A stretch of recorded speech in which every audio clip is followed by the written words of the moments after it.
Hello there, this is Yana Smakula for Paper Tray Inc. and thank you so much for joining me today. In this video, I am sharing several ways to stamp colorful patterns for your cards using stamps or images that you most likely already have. I'm all about creating my own unique backgrounds for my projects, and I love to use my small individual stamps for this.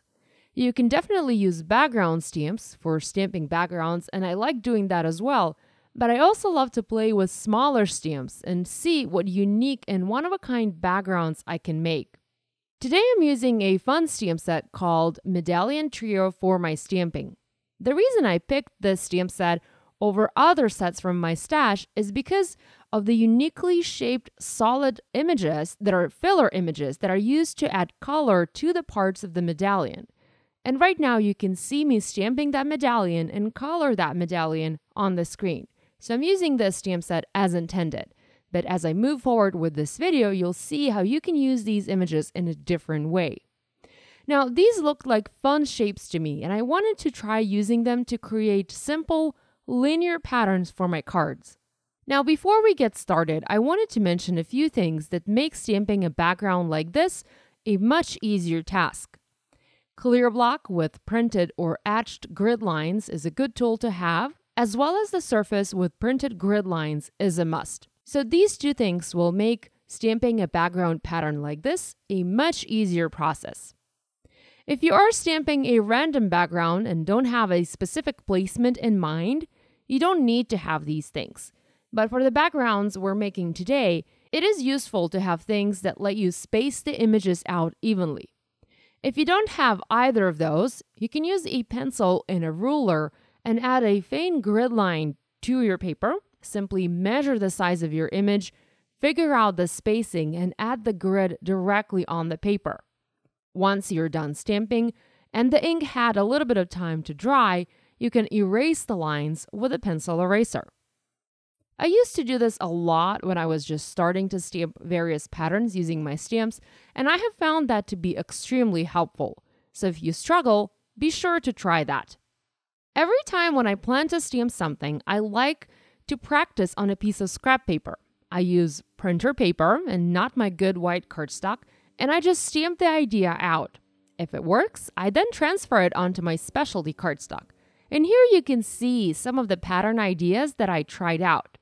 So I mixed and matched various elements and tried different orientations to see which of these I liked the most. So even though the images from this stamp set are designed to fill in and add color to the medallion, I was able to use them in a completely different way.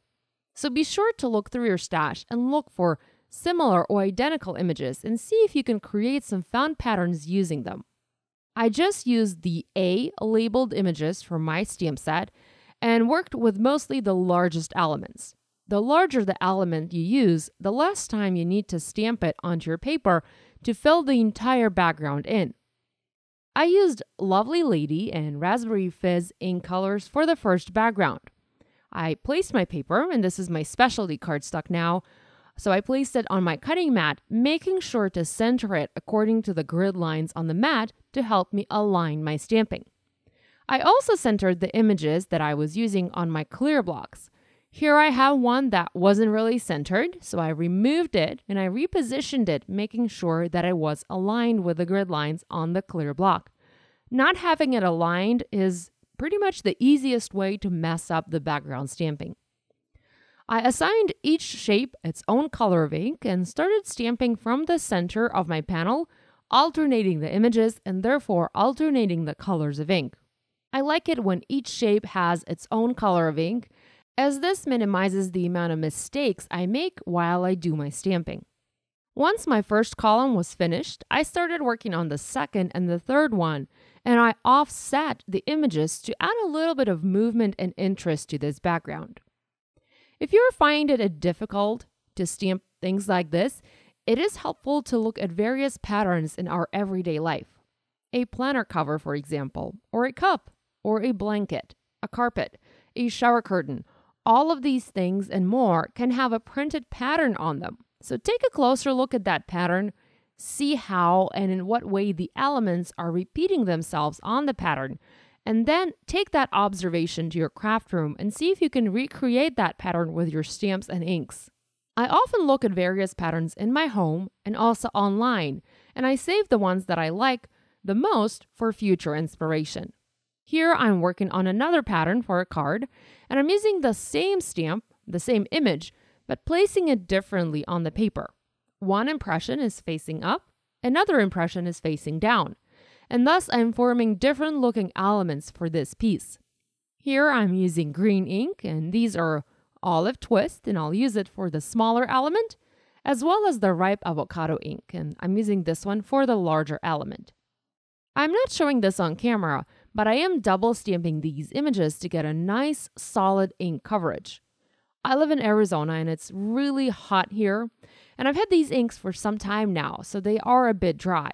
And this is why I feel I need to double stamp these images for the best result.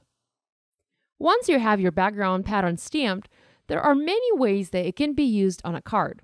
I did some very simple stamping and heat embossing to create sentiments and finish those.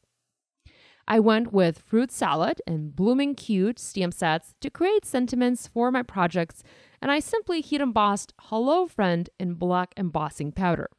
The hello comes from one stamp set and friend comes from another stamp set. I also embellished these cards using clear droplets, and I wanted to show you two different embellishing options. So for my pink card, I followed the rule of a visual triangle, and I placed the droplets around the sentiment, forming that visual triangle. But for the green card, I followed my stamped pattern and added droplets onto every stamped element, accentuating my stamping. So this finishes today's video. Thank you so much for joining me today. I hope you feel inspired to create. I will see you next time. Bye!